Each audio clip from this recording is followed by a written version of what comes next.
This is Eric Miskell with EMSNOW, and welcome to this edition of EMSNOW Up Close. Our topic today is a continuation of a discussion we've been having for over a year about challenges in the electronic component supply chain. I think it's in our continuing efforts to always bring more voices into the conversation to discuss what's going on. We've invited our guests today, who I will introduce briefly. We have Victor Meijers, who's a Senior Vice President with the Electronic Component Industry Association. He's the smart one with all the books. And then we have Bill Bradford, who is the President at Flip Electronics. So, gentlemen, thank you both for joining me today and taking the time to share your insights and opinions on what's going on in the industry. The way I'd like to do this is I'm going to start kind of with Victor, with you talking about the ECIA for a bit. We'll then shift over to Bill to talk more about Flip and what they're doing.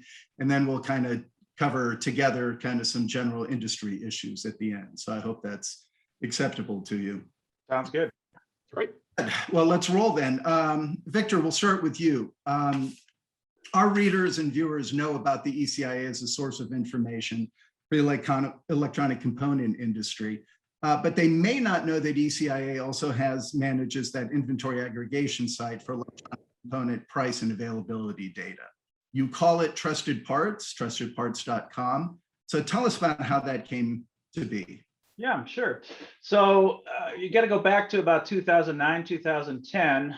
Inventory aggregation sites were just starting to pop up. And at the time, there was really nobody made a distinction between authorized components and non-authorized sources, right? So it really was kind of a wild west, and you didn't know what you were getting. You were really basing your order with faith that you are getting a genuine component, the one you want from the manufacturer, and has been properly handled, et cetera, et cetera.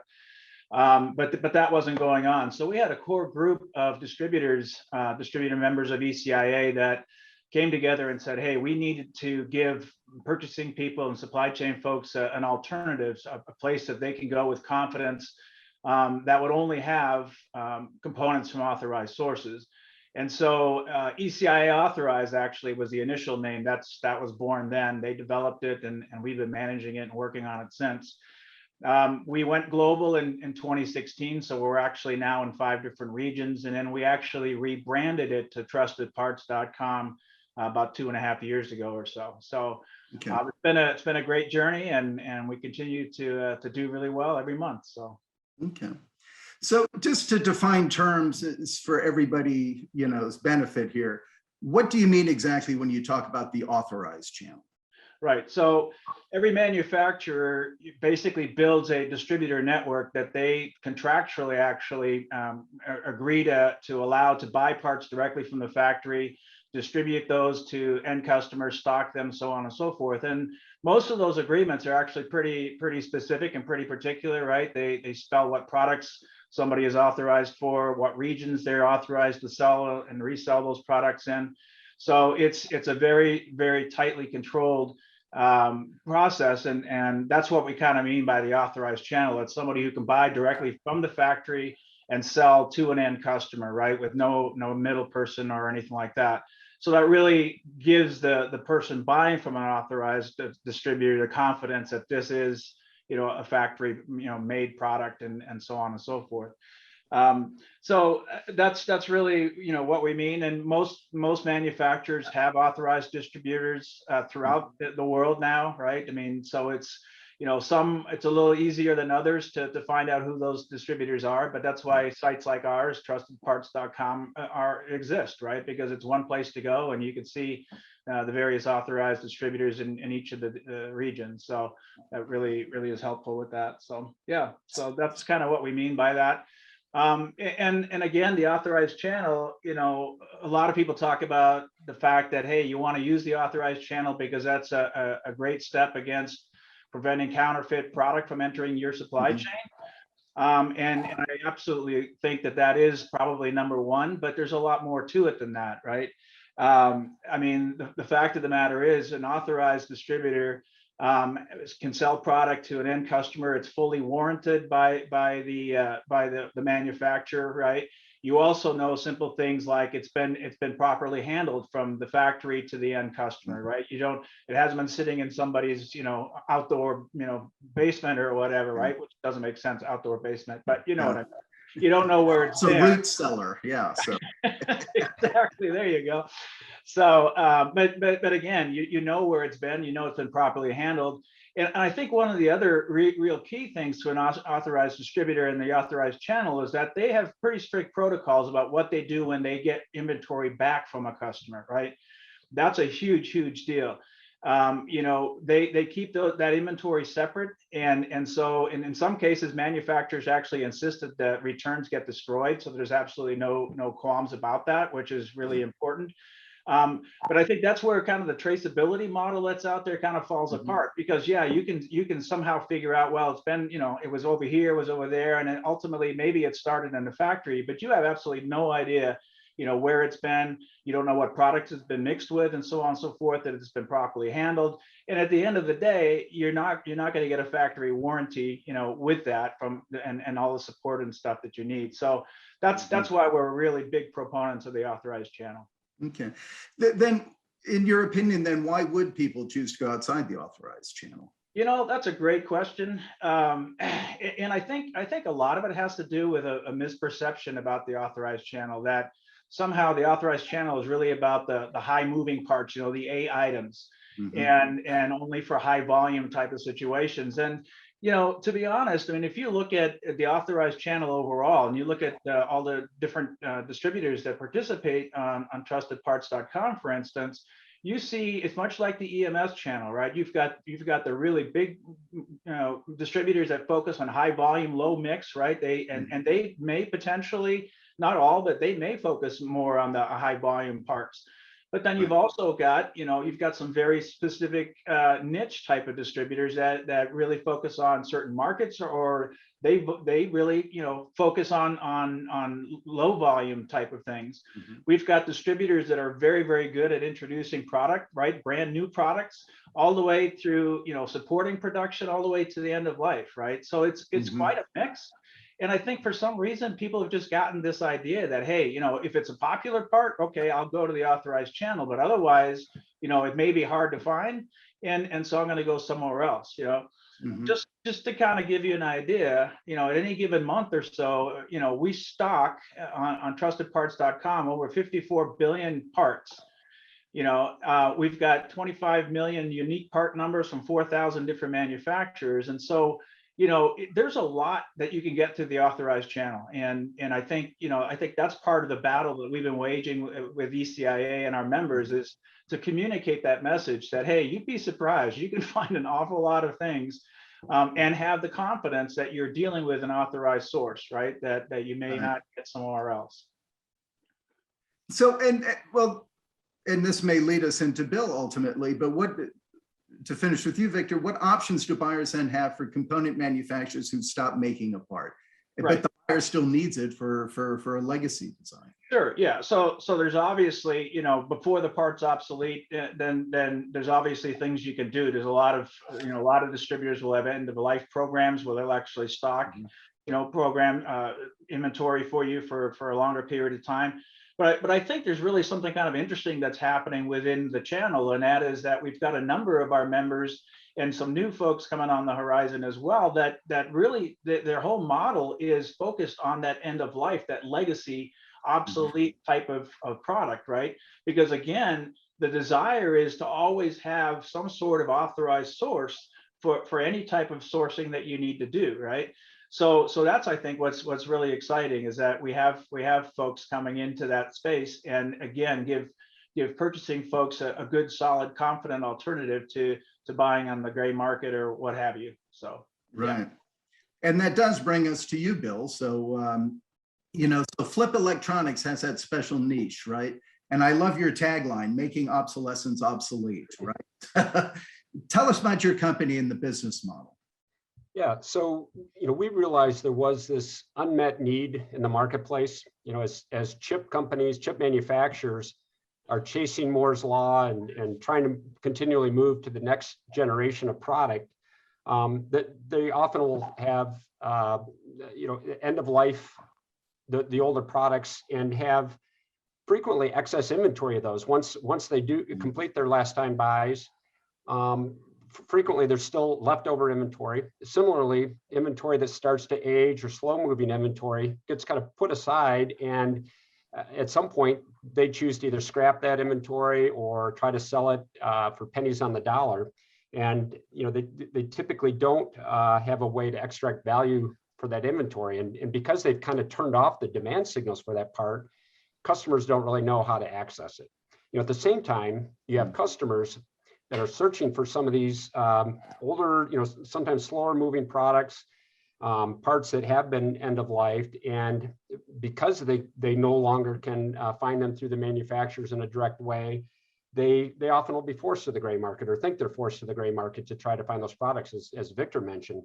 Mm-hmm. So Flip really exists to try to connect the dots, right? So we do a lot of work with our suppliers to understand what they still have available. Maybe it's in finished goods, maybe it's in WIP, but what could still be made to support the customers. While at the same time, we do a lot of analytics on the marketplace to understand what are the parts that are still in demand, and sometimes consolidating those inputs to be able to bring a business case to a supplier to continue to build out a production lot to support a final last time buy. As Victor said, we'll also make purchases at the last time buy or purchase some of this EOL inventory to have on hand to support the long-term need. And again, to allow the customer not to have to go to an unauthorized source and really risk their production. So big part of our model is really aggressive online and digital marketing, heavily leveraging the Trusted Parts site to make customers aware of what products we still can source, and our marketing analytics to really try to make smart investments in inventory that we know is going to be needed over the long haul. Okay. And so how is the current market for you? The current market, I would say, is unprecedented. In my 35 years, we've seen cycles continually through the last, several decades, but I have never seen a period where there was this much of a supply chain issue, this much capacity constrained. I would say there's both issues on the supply side where everything from fires in fabs to deep freezes to lack of water in different areas to the supply chain itself, and just stuff that's just chips have to go through millions of miles of commute time from the time they start until the time they finish and get to a customer, and just with the supply chain overall globally being in such a distressed state, that's just really compounded the issue, and it doesn't appear that it's going to get better anytime real soon. There's geopolitical threats on the horizon to some of the major chip manufacturing locations. You have, I guess the potential for demand destruction, because so much ASP increases have happened, and with such long lead times. That's one of the concerns, and what could bring it back to balance somewhat is if the demand starts to decrease just because customers decide, I'm not going to pay that much for a car that takes 6 months to get, right? So, but that's not the solution we want, right? We'd rather certainly find ways for the supply to catch and sustain that demand. But I've never seen the supply chain as complicated and distressed as it is today. So just out of curiosity, are there particular sectors where the majority of your business is in? I'd imagine things like military deals with a lot. I mean, what are the sectors that you're most active in, or most? Yeah, absolutely. So, by definition, cell phones, for example, aren't going to have an issue with end-of-life parts. They're driving the cycle, right? Yeah. So the heavy, computation, consumer, IoT, that's the stuff driving the cycles. The industries that are getting left behind are things like mil-aero, industrial, medical, some transportation, where they have much longer life cycles they need to support. And oftentimes they'll get a design into production, a 5-year design into production right at the time half of the bill of materials is going obsolete or end of life, and so that they may have a problem before they even get started with that production. Okay. So what do you think then that EMS companies can do to help mitigate the disruptions? Yeah, good question. So, certainly the more transparency and visibility that they can give their supply base, whether they're distributors or the manufacturers, being able to forecast is critical, especially, even just manufacturing cycle times are 12 to 16 weeks, but lead times now are running, 4 times that, right? 52 weeks and beyond on a lot of key products. And so it's just absolutely critical that visibility is communicated. In addition to that, I think, there's a lot of concern about double ordering and the implications of that on just total supply. Because what we're seeing is inventory is getting out of balance, right? So there still are some items that are gatekeeper items that customers just can't get. In the meantime, the products they can get that have shorter lead times are starting to stockpile. And at some point, that doesn't end well. When things start to even out, and now there's a lot of excess on certain products, built up at the customers and the distributors or throughout the supply chain, and that's that causes the other problem, right? Where all of a sudden now people are frantically trying to get rid of product and prices are collapsing, and yet we still don't have some of these core critical components to build systems. So that's one of the big issues now, is that imbalance. But I think the more there's communication, the more transparency, and despite the real intrigue to try to order as much as you possibly can, that double ordering just hurts all of us in the industry.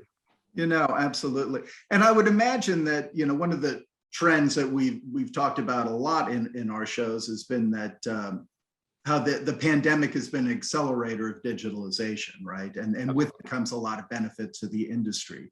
Are those the type of things you're talking about as well? Does that help?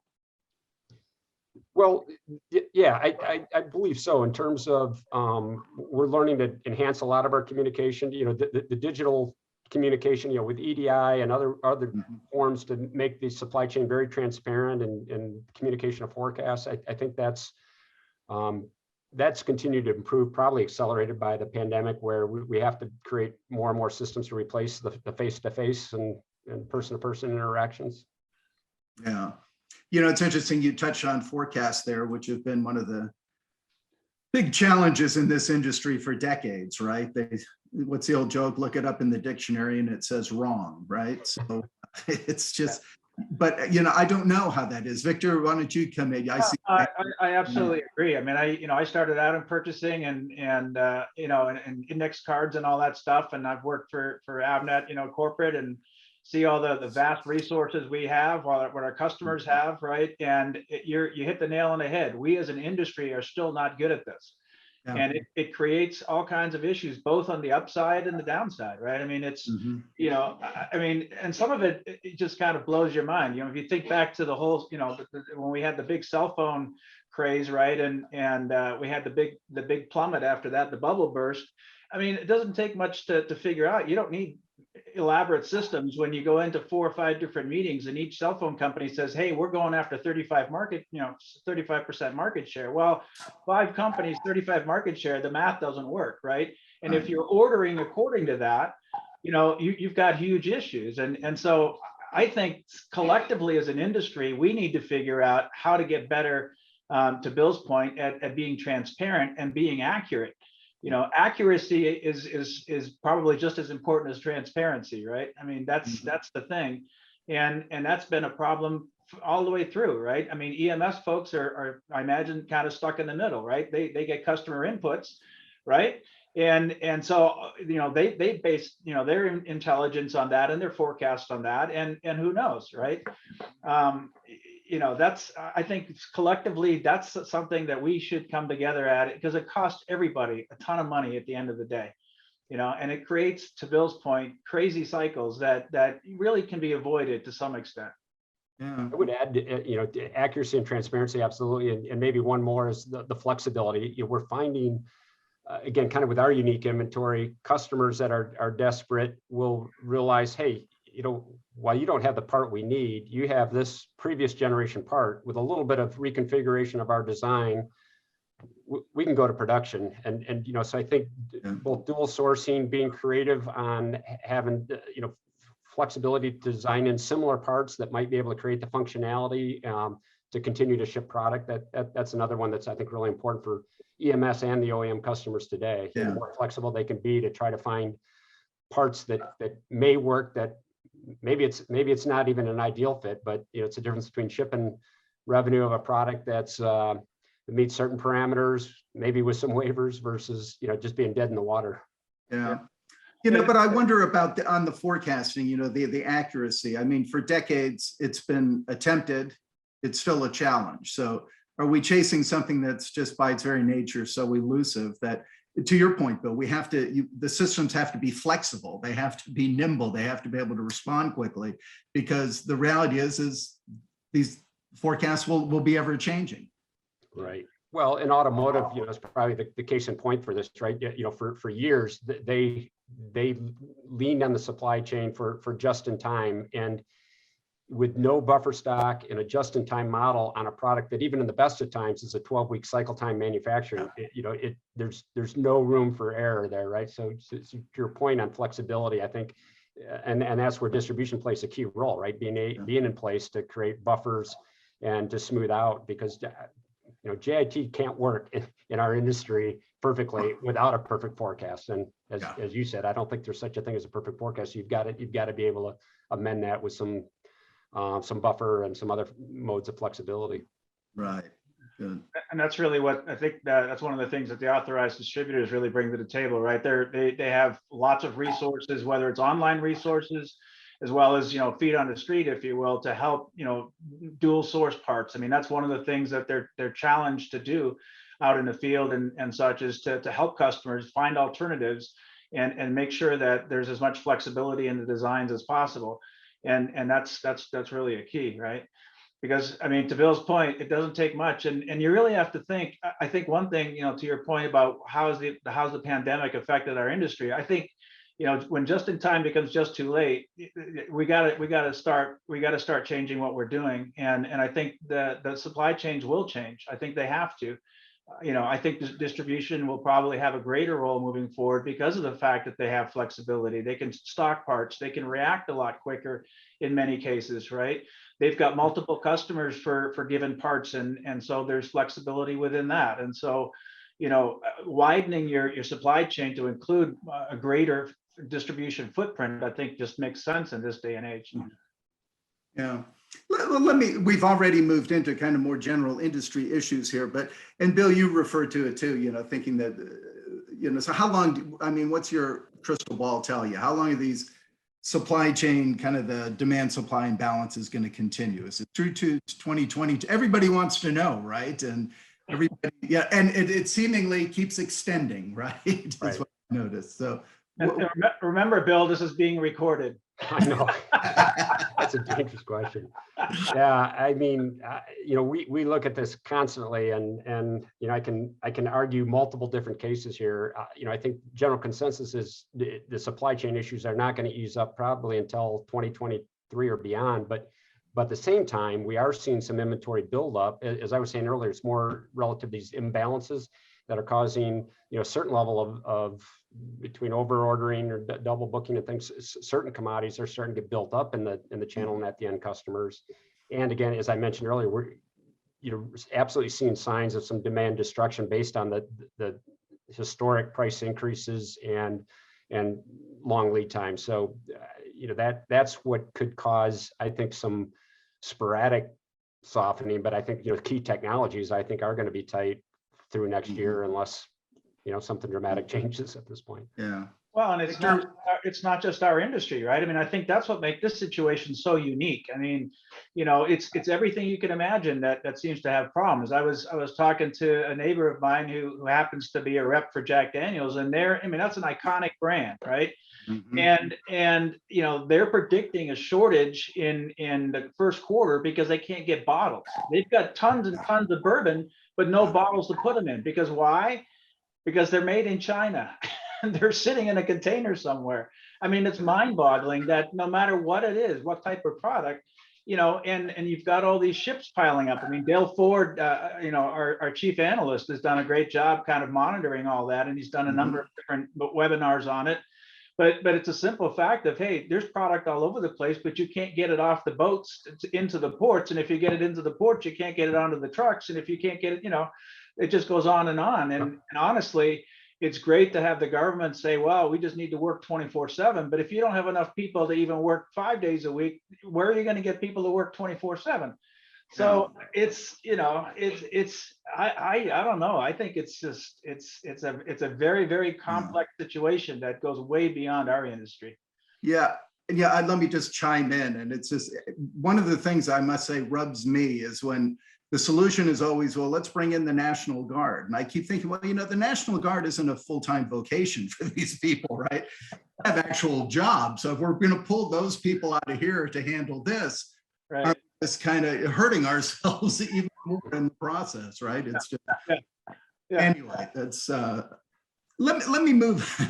What measures, let's talk about maybe what can be done to help. And, so what measures are distributors and other channel partners doing to help the EMS avoid disruptions? So we've recently hired component engineers to help look at our inventory. In a lot of cases, like I said, it might be EOL or H parts, but crossing that to some of the high parts in demand and proactively going to customers to say, I know you're looking at this part, it's got a 52-week lead time. We've got this very similar part. You might want to have your engineers look at it. The only difference from a data sheet perspective is XYZ. So, trying to give them alternatives when the part they can't find just does not exist. But. Yeah. Victor, what do you think? I would agree. I think that's probably the biggest thing in terms of sourcing is that, and it's, I love what Bill's talking about, because the component engineer role for the most part has disappeared, right? It has over the last umpteen years. And so, for the channel to be able to provide that key intelligence, if you will, and engineering capability, I think is huge, and will definitely help. I think the variety of different inventory programs that the channel offers, there's just all kinds of different possibilities, and I think it starts with a conversation that says, hey, this is what our needs are. And you'd be surprised. We've got people in the channel that will do almost anything, right, to accommodate a customer's needs. And so, I think the other thing is that these days a lot of the channel is very global in footprint. And so, when there's shifts, for instance, in production from one area to another, the channel doesn't have to make a lot of adjustments to accommodate that, right? I think that's the key, is that we already have in many cases a global presence, and don't forget the internet, right? So, and I think that's one of the other things that I see is Bill's got a human body doing the work, and there's other distributors that have spent a lot of investment in online tools, right? That again, all of that I think is trying to help EMS folks and OEMs figure out alternatives to get themselves out of a jam, right? And there's some people that have built their brand on that product expertise, right? The simple fact that, hey, I need a 5% tolerance resistor, and it's like, well, guess what? We don't have a 5, we have a 1, which works, right? But if all you're looking at is part numbers, right, and well, I don't have that exact part number, you're out of luck, when oftentimes an equal or even better solution sometimes is available.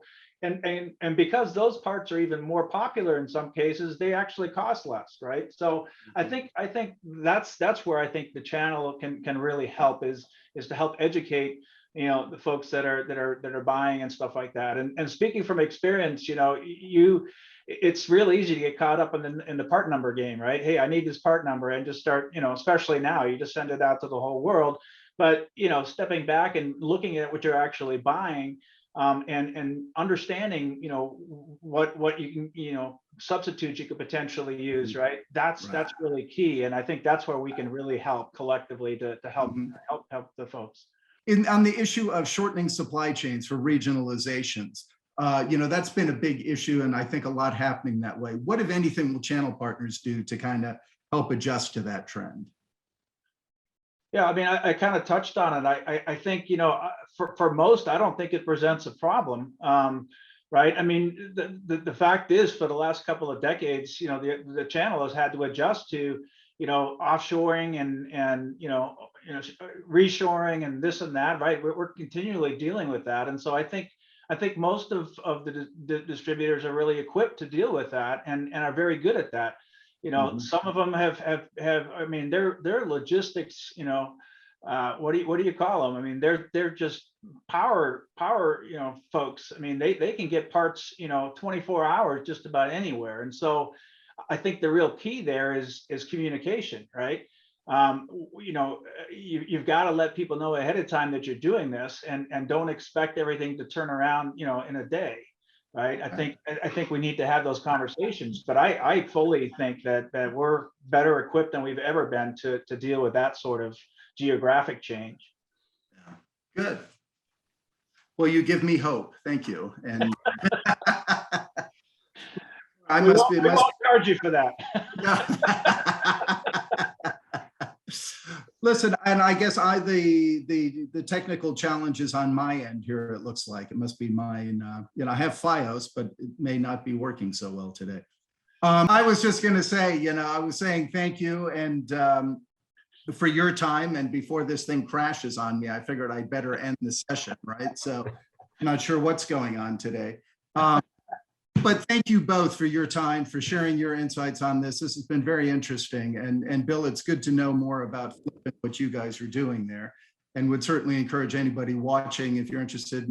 Both of these gentlemen are very active. You can catch them on LinkedIn. If you can't find them there, yell at me and I'll do my best to put you in direct contact with them. So gentlemen, thank you very much for your time. Maybe in the next year, we can get another catch up from you and see what's happening.